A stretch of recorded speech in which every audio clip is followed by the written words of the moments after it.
when the UN was invented, it had at least about approximately 50 members.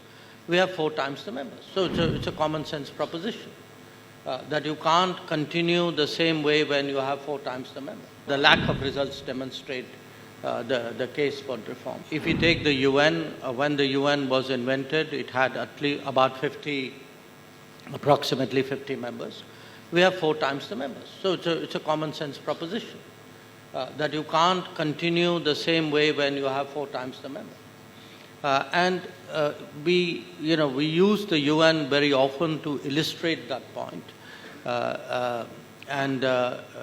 We've also seen, if you look at the last 5 years, all the big issues, in a way, we have not been able to find multilateral solutions. So the results are also, or the lack of results demonstrate the case for reform. But there's a larger, I think, global conversation and a global rebalancing as well, which is bigger than the UN, which is really, whose rules, how does it work? Because what has also happened is, in many cases, the rules have been gamed.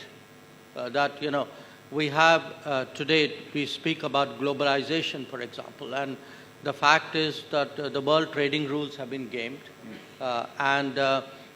We have a lot of our challenges today also emanate from how countries have used that for their benefit at the expense of the international system.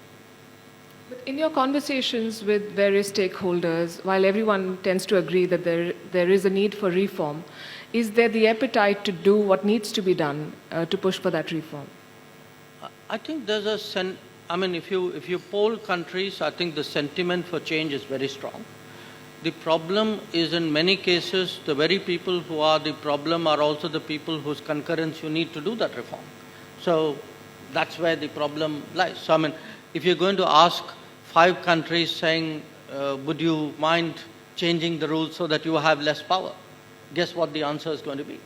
The answer, if they were wise, the answer would be something else. If they are short-sighted, the answer is what it is today.